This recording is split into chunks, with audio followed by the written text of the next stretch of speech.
So the hunt begins for the next All Blacks coach, and today Hakatime Rugby is going to weigh in on the discussion. We're going to do our own detailed assessment, and we are going to make a recommendation on who should be the next All Blacks head coach. Kia ora everyone, my name is Zach. I love rugby. Welcome back to Hakatime Rugby. Before we get started, let's do a shout out to Steve Hansen, the outgoing head coach of the All Blacks. Now, he won 93 games from 107 tests for an overall 87% win rate. We know he won a Rugby World Cup in 2015, and he leaves a legacy of success during his tenure that is second to none. Now, those are some huge shoes to fill, and a big thank you to Steve Hansen for all your great work and for all the great memories. Thank you very much. Now, as we look forward to the next head coach, there's a lot of information that we know, and there's a lot of information that we don't know. I'm going to run through what we know, and let's start piecing together who we think are involved, what we think the assessment criteria will be, and how we assess each of the coaches against that assessment criteria. So what do we know? We know that the New Zealand Rugby Union have shoulder tapped 26 applicants from around the world.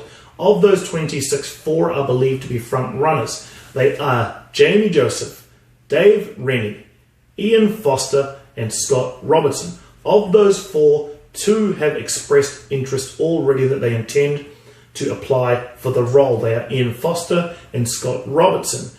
Jamie Joseph and Dave Rennie are yet to come back with their decision on whether or not they will apply for the role. What we've also seen is that a panel of 5 has been appointed to select the new coach. They are former World Cup winning All Blacks coach Sir Graham Henry, the chairman of the New Zealand Rugby Union, that's Brent Impey, the CEO of the New Zealand Rugby Union, that is Mark Robinson, former All Black as well, the New Zealand Rugby Union Head of High Performance, that's Mike Anthony, and the current Silver Ferns netball coach, Waimaramato Manu.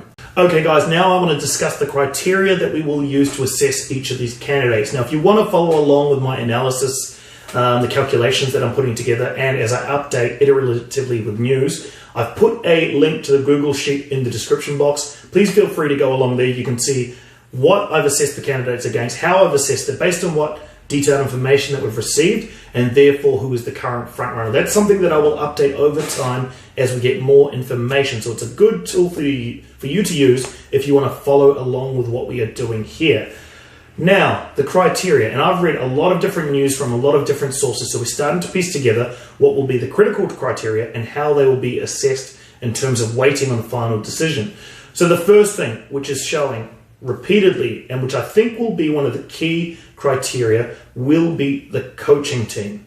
Right? I've heard it from Wayne Smith, I've heard it from other people in and around the New Zealand rugby environment. The coaching team will be one of the key decision points, and a lot of them are saying, whoever can create the best coaching team will get the head coach role. So for us, that will be assessed as one of the highest weighted criteria. We will assign a 3 to that. The next criteria, which I think will be heavily assessed, will be the ability for the head coach to demonstrate the All Blacks values. We know the value that this team puts on both the jersey and the culture and the environment that they build.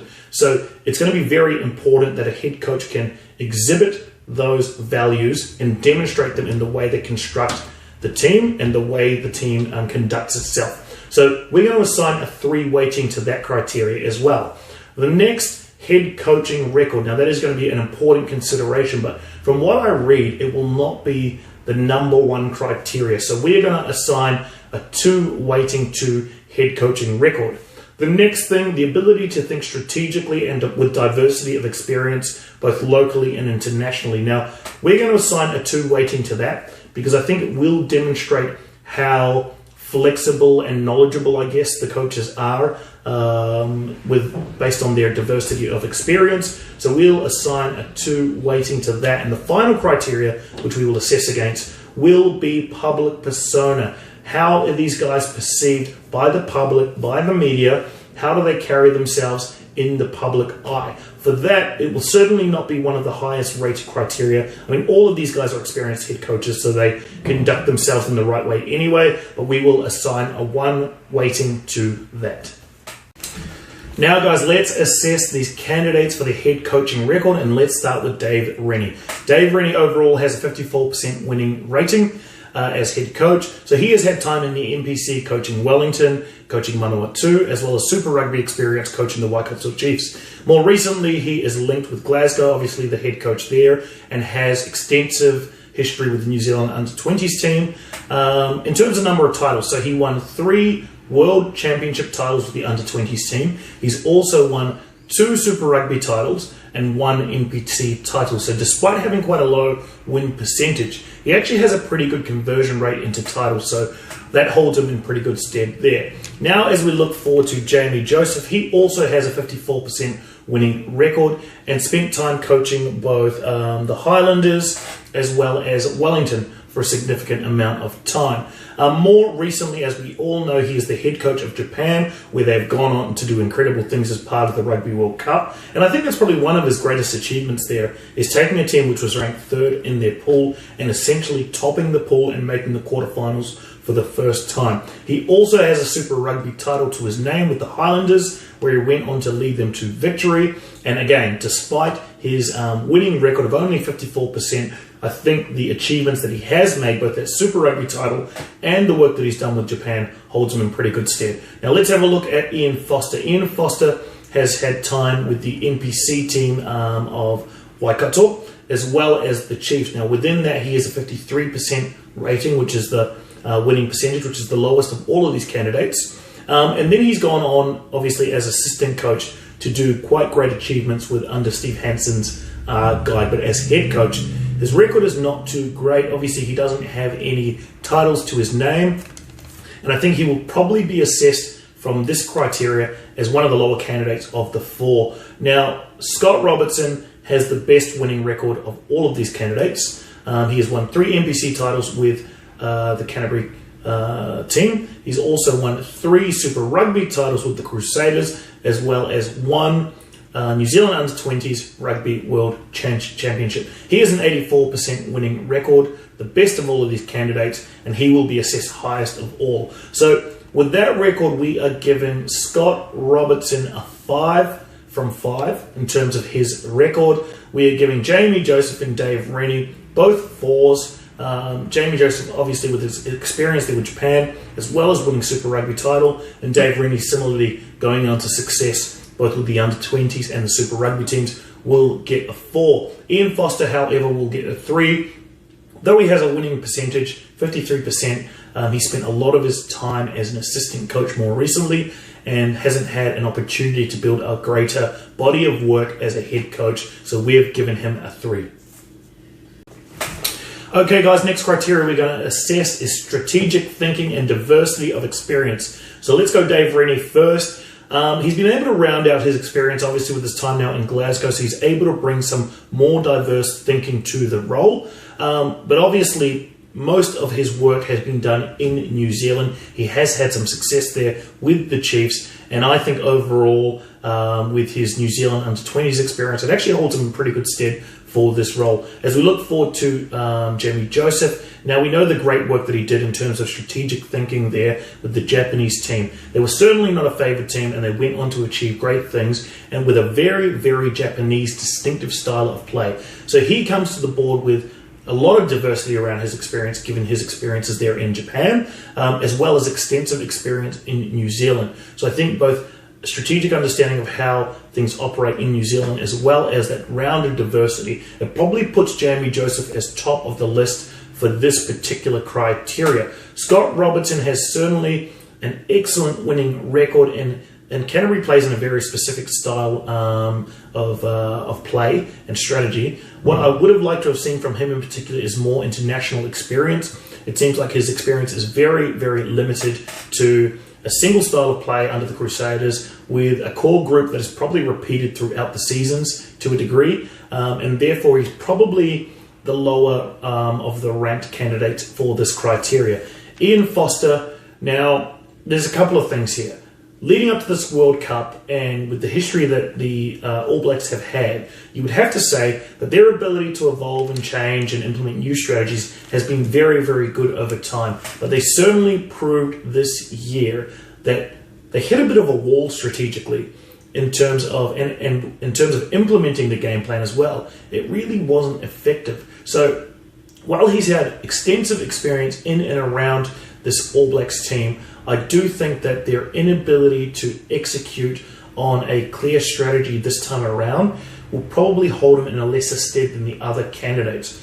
Overall, though, I've given Jamie Joseph a 5 on this category. I've given Dave Rennie, given that he has rounded out his experience with Glasgow, a 4 in this category. Scott Robertson, now, while he hasn't had international experience, we certainly will give him a good rating based on what he has been able to achieve and deliver. So he gets a 4. And Ian Foster, well, they haven't had a bad year. You still have to say he's been able to provide significant strategic input.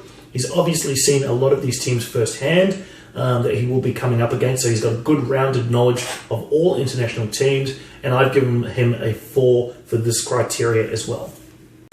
Okay, guys, the next criteria we are going to assess is the ability to demonstrate the All Blacks' values.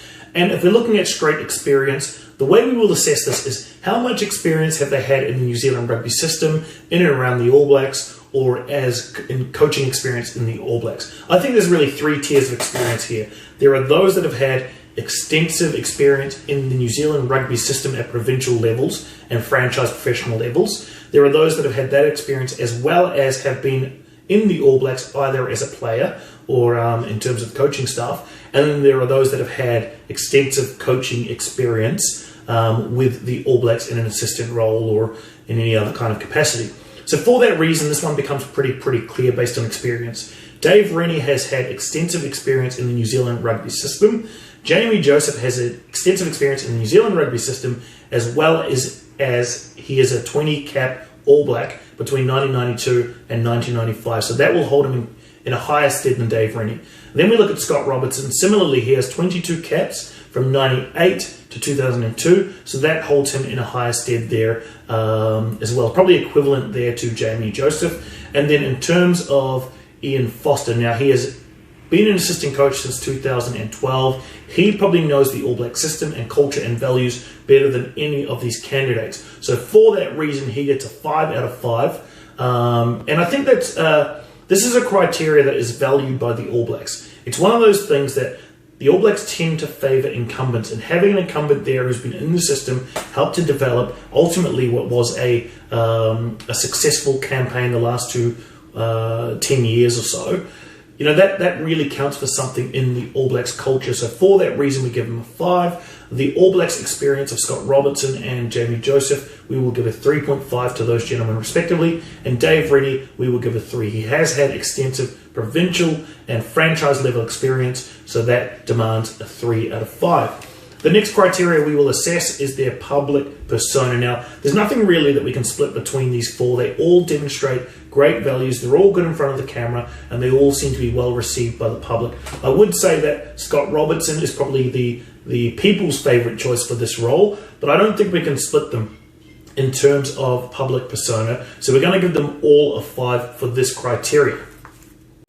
Now we look at the coaching team, guys, and this criteria in particular, right at this point in time, is incomplete. I'm going to go through the information we know for each of the candidates, but until we get more information, we cannot finalize this criteria and therefore cannot make our final determination. What we can do is pull together what we know and then position that candidate as, I guess, this point in time, who is the favorite based on all the information and the other criteria that we have assessed. So let's go through it. Now, Dave Rennie, firstly, there has been anecdotal discussion around who that Dave Rennie will pull in as part of his coaching staff if he does go forward with the role. What has been floated in an article that I read is that Wayne Smith may put his hand up to assist Dave Rennie in his application for the All Blacks role. If that happens, that would be a huge win for Dave in particular. But that's unconfirmed information and just speculation at this point in time.